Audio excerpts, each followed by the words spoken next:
Tonight's webinar is going to be hosted by our friend here, Pramod, and he is going to be going over this thing called the Product Manager Interview Engine. Recently gainfully employed from the program. We're very happy about that, but we're still going to go for bigger and better. And I'm also have always told people that you can never stop interviewing, no matter which offer you get, because forget the market. The world's just gotten crazier since we started this business. Yeah, you cannot settle at this point in time. Yeah, agreed. 100%, man. The last 8 hours, I've heard the we have a deal and no deal with Iran more than 9 times. I saw another guy. He looked like he was in finance, yelling also at the park, also yelling at Central Park today. He's like, "Do we have a fucking deal or not?"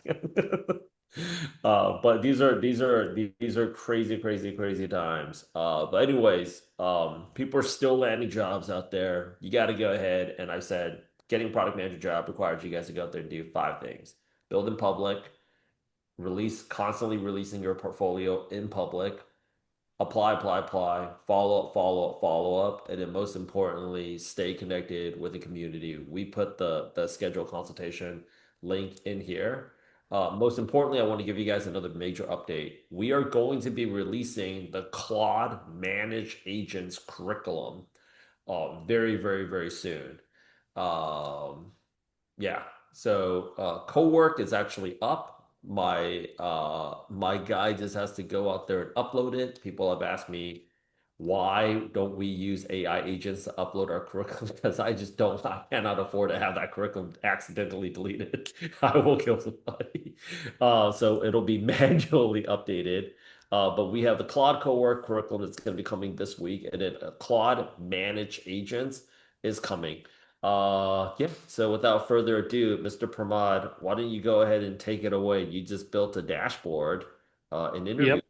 dashboard, man. Let's All right. Good evening, everyone. So this is, this is not something that you guys don't know, but it's just that I'm going to go over the dashboard that I built and just lay out how this is going to be useful. And again, most most of the stuff that I'm going to go through in terms of content, you guys already know. But this is just to show how you can organize your information, on one of the Lovable apps to showcase what you've built. That's one part, and secondly, you can also use it for your own interviews. The thing that we are all going through, so something that is useful for you right now in this whole struggle and fight. So this engine, this is again, typically the way Richard has always been telling us how to use prompts. I have used a very similar format and just built something which we can use and keep building upon as a repository to refer to whenever you have interviews with the companies. So yeah, the crux of this is we all know that you don't need to know the right answer, but whenever you approach any interview, it's all about the structure. So as long as you have those structures and those maps built out in your mind, any question you can just as long as you approach it in the right way, if you move in the right direction, the chances are mostly you will reach the right answer if you use the right structure. And as long as you have the right structure, you have at least some credit. And then most of the interviewers usually help you and guide you if you're moving in the wrong direction in terms of some content. But having that right structure is really important. So, if you see the rightmost, the top right quadrant here is where we all want to be. And to get there, I think it's all about practicing, going through these maps, mind maps, on a regular basis, like making sure you repeat those multiple times, at least once a day. Practice some certain things, just back of the envelope. You can just pick up a problem and try to solve it using the structure that you know. If you do that, eventually we'll get there. Again, if it is a repeatable for framework, you could, as I said, you would eventually reach the right answer. So At a high level, my dashboard is nothing new. I'm not reinventing anything. I'm just focusing on the major four categories in the way interview questions are split. So like product sense, strategy, execution, and behavioral. The frameworks are nothing new. I mean, circles is something that we all know. So we'll be using circles method, maybe slightly modify. Once you have that framework based on the question, you get to a point where you are able to play around with these frameworks. Rice framework for strategy.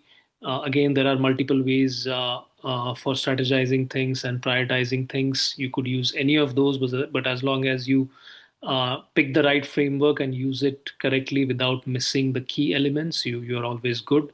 Same thing with execution. Whenever there is a problem, firstly you start with understanding the problem and then finding the root cause, then coming up with a hypothesis, and then putting together a solution. And then once you put together a solution, you monitor it. So that's a typical flow that you go through. And then for behavioral, again, the star of the frameworks is the star method, as we all know. And then I think we've been taught the Dix method, which is an adaptation of this format. Whichever method or whichever framework you use, uh, as long as you have that structure and you split your monologue in a right proportion, and which portion you spend the right amount of time, you should always be able to impress the interviewer. So okay, so then I don't have to go over these frameworks, but just as a brush up, like circles is all about how you answer a product sense question. You start with comprehending the question, making sure you understand what is being asked, the scope, and what would be the success criteria for the solution that you propose. You identify the customers, trying to make sure you understand who is going to use your solution or product, and based on that, you go ahead and report the needs, what needs to be done, like JT, PD, or the jobs to be done. And then you cut or list or evaluate all the solutions that you want to put forward to solve those customer problems, and then finally you summarize it. So as long as you go with this framework, again, as I have been saying, and I think whenever we had earlier uh, sessions at Product Gym, I think the instructors have been very clear that we don't have to be rigid with these frameworks. We have to be flexible. We could use make a few tweaks, make a few changes to these frameworks. But as long as we flow in this way, like with reshuffling a few things, we should always reach the right answer. And then for strategy, again, this is purely for prioritization, but strategy may not be just prioritization. It could be anything related to like what would be the next best action, what would be what should be uh, done to solve the problem. Again, you have to probably mix and match circles and and any other strategic framework that you know, but this is one of the frameworks. Again, this is not the only answer to all strategy questions, but one of the frameworks for prioritization is the RICE scoring framework, which I think we all of us know. There is RICE, there is Moscow, then there are multiple other WSGIF in some places. A lot of other frameworks that you could use for prioritization. Again, I want to reiterate that strategy is a very broad topic. Depending on the question that you get, depending on what is being asked, we have to make sure that we understand the problem, and then based on the problem, come up with the solution, and again, go ahead and follow a certain framework to get to that final solution that you're proposing. Execution, again, I mean, these are pretty common questions depending on what is being asked. I think there are multiple frameworks that are used here as well. But again, I mean, we are always asked to start with confirming the question, confirming the data, making sure that what you're being told is correct. You just validate everything.